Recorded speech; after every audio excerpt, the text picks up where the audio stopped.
If I seem a little frazzled or disheveled, it's because I finally finished spending lots and lots of money on things I have to spend lots and lots of money on. I just paid my Discover bill, which thanks to Christmas and other things that happened in that month was 3 times higher than it normally is. Just paid my car insurance, paid my homeowner's insurance, made a car payment, student loans, still paying those. Had to make a very large contribution to my retirement account because if I don't, I'll be charged a custodial fee, which is larger than the amount of money my retirement account pulls in interest in a given year. So it behooves me to scrape up enough dough to make that fairly large contribution every year. But I managed, and I have all the stuff I needed to pay paid, and I am now broke. Well, I'm not broke. Don't get me wrong. I mean, I can afford to put food in my pantry, and I can pay rent. I'm not going to be out on my duff anytime soon. I'm fine. Yeah, I have no disposable income, which means I won't be buying any new video games for the foreseeable future. But that's okay, because I have a few games that I haven't played yet. Back in September or October of 2012, I put a poll on Game Politics asking asking the readers how many video games they owned that they hadn't played. If I remember correctly, less than 20% said they had played every game they owned. Everyone else had a couple games, or some people had over 50 or more games that they owned but hadn't played yet for whatever reason. How many games do I own that I've not played yet? Well, let's see. These 3, if you watched my Christmas video, you're familiar with. These are my new DS games. I'm currently playing Paper Mario Sticker Star. On deck is the new Legend of Zelda, which I got for Christmas. Virtue's Last Reward, which is sequel to 999, 9 hours, 9 doors, 9 persons, something like that. Really looking forward to, well, I'm looking forward to Zelda, but I'm looking forward to all this stuff. New Professor Layton game, Miracle Mask. I love these games. It amazes me that we, us gamers, are so passionate about this stuff. We spend so much money on this hobby, and sometimes we don't actually play with the toys we bought, and we end up with now. I just got my 3DS, and again, thanks to viewers like you. For those of you who are not aware, several kind viewers pitched in to help buy me a 3DS, and you guys are responsible for about 70% or so of the purchase price of my 3DS XL, so thank you. Hard to blame me. I just got the 3DS. I can only play through stuff so fast. Wii U.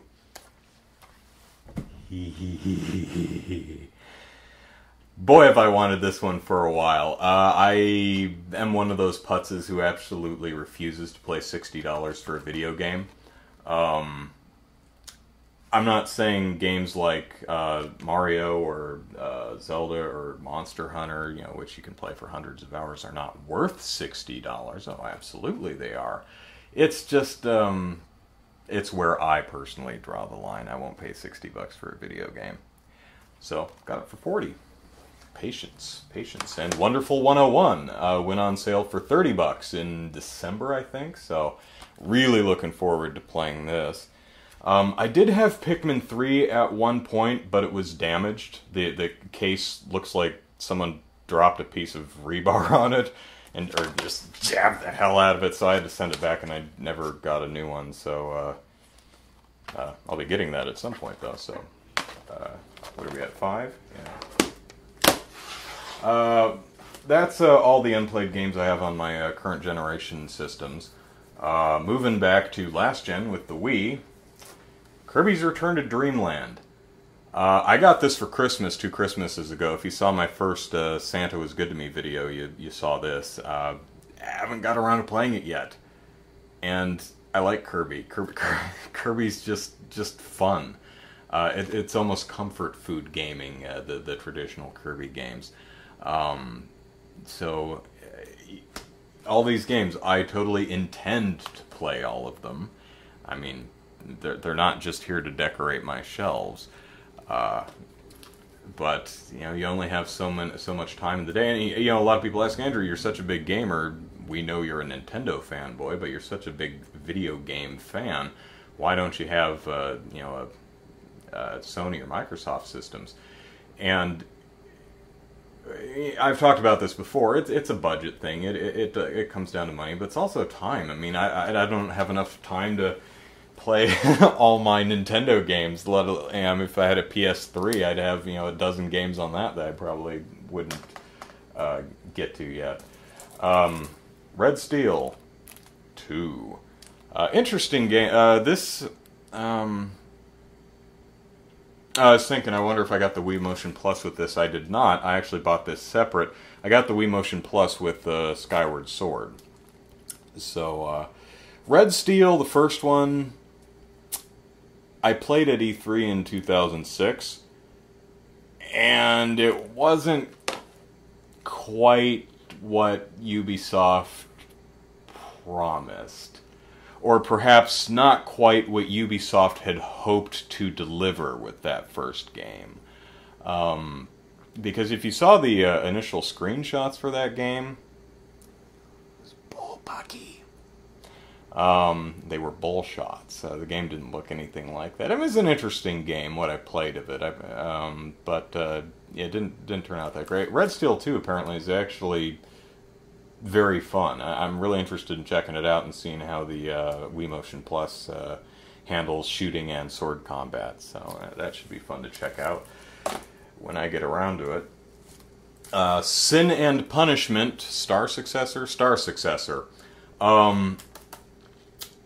The original game came out for the N64 in Japan, and, well, people raved about that game. Oh, it's such a fun shooter, and it's almost all in English. It's a perfectly import-friendly title.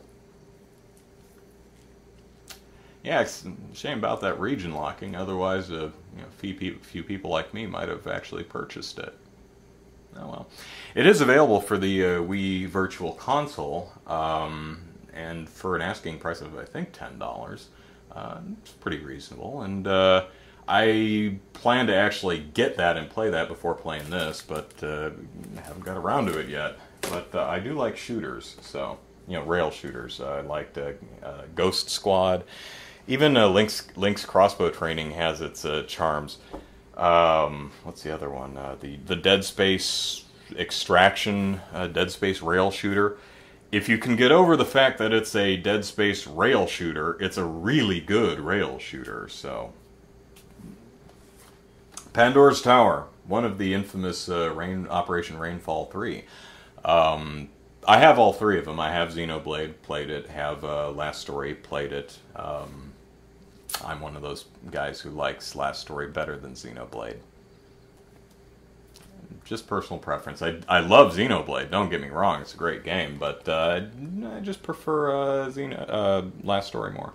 Pandora's Tower, really looking forward to playing, as with that's probably getting annoying. Oh yes, gee Andrew, are you looking forward to playing that one? Yes I am. Just never got around to it. Need to get on that.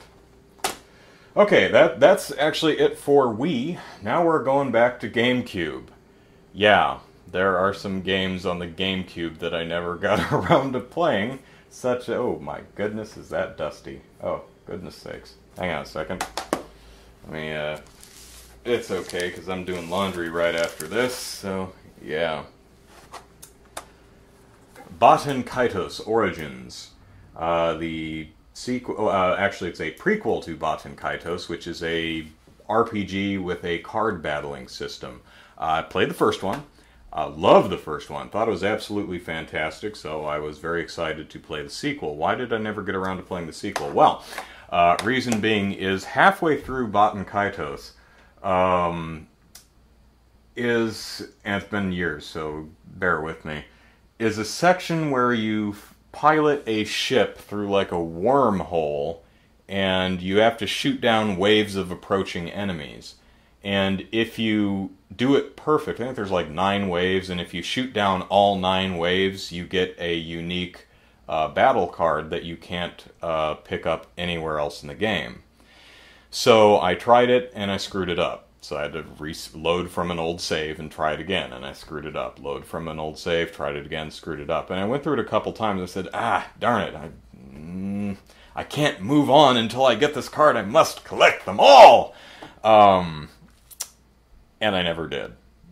And I just got involved with other games and never went back to it. Actually, a few years ago, I started Baten Kaitos again and played about 10-12 hours of it before I got distracted by something else shiny and new. So someday I'm going to go all the way through Baten Kaitos, finish it, and then play Baten Kaitos Origins, and hopefully enjoy the ever-loving heck out of it. Let me back up for a moment. Super Mario 3D World. You might be thinking to yourself, if you watch, how am I doing on batteries? Oh, I'm okay. Let me take a quick break to plug my camera in. I'm about to run out of juice. Hang on. There we go. Sorry about that. Super Mario 3D World. If you watch all of my videos, you've probably already seen me play this, and you might be thinking, Andrew, you lying sack of pond scum. You've played this. Well, no, I haven't. Not as of recording this video. The last video I did, which I haven't titled yet, I'm recording later this evening or possibly tomorrow. So, although you've already seen me play this, as of recording, I haven't. It's kind of weird how that works, isn't it? But as of right now, haven't played this. I'll probably be playing it later this evening for another video, which you've already seen. Why am I recording this one first? Well, because I wanted the disheveled look. So I'm going to cut my hair and shave and then do the other one and look a little bit nicer for a video that's a bit more timely. So, that's why. Isn't that interesting? GameCube. Oh gosh, this is dusty too. Man, oh man. Turok Evolution. I have no idea how good this game is. I played Turok on the N64 and I loved it. Mom loved it, and why wouldn't she? Because Turok is awesome!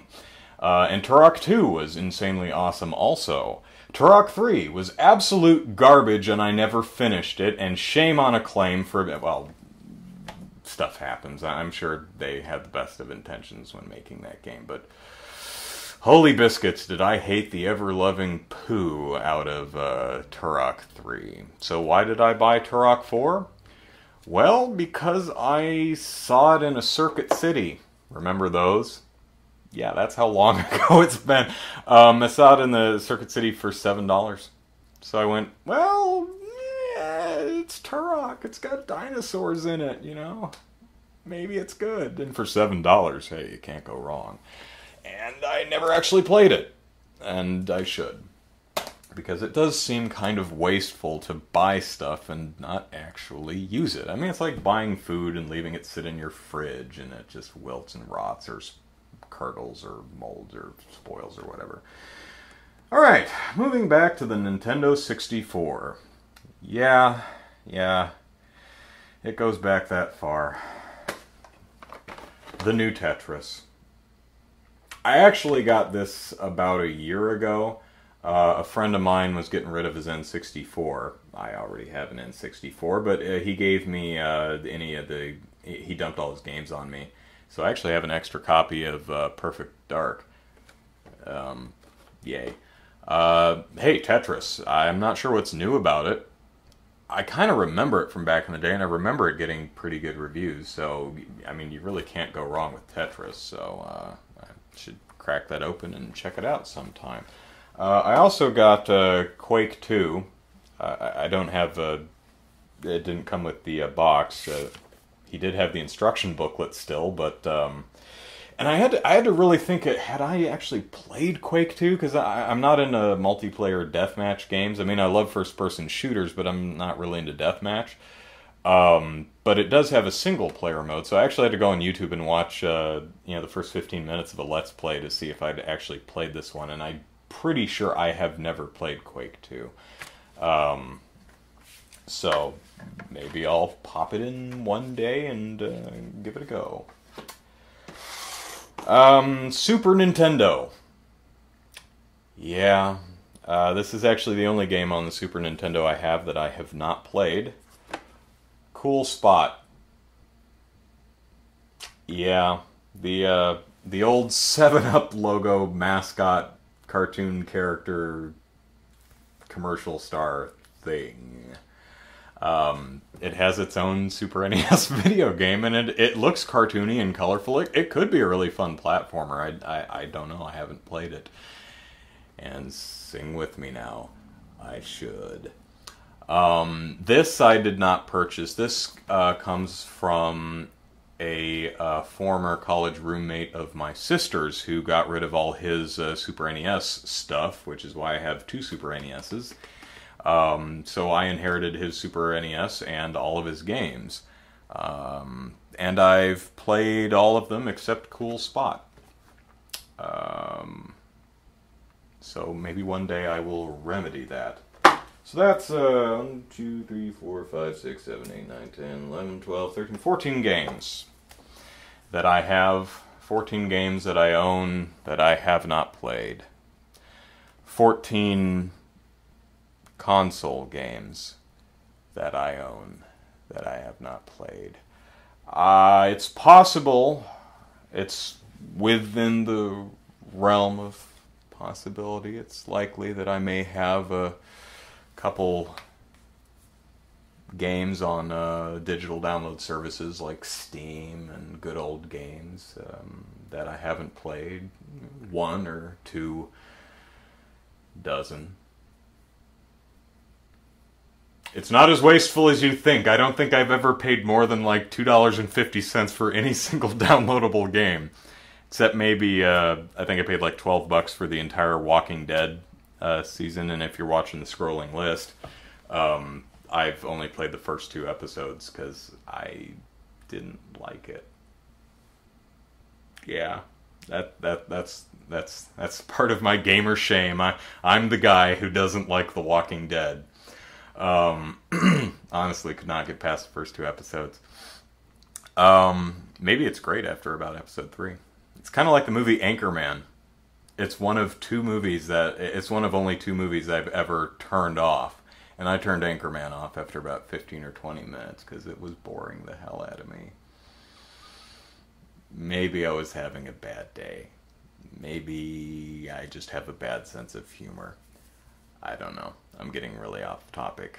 But hopefully that's enough time for my entire list of downloadable games to scroll on past. So I'm going to go work on a video that you've probably already seen. So you guys take care, and if you're ever in a situation like mine where money's tight and disposable income is hard to come by, look around. You might have a few video games that you haven't played yet, and they will keep you occupied until some windfall magically comes blowing through your window. Oh, and if you wake up tomorrow and Canada is like gone, totally not my fault. Just putting that out there.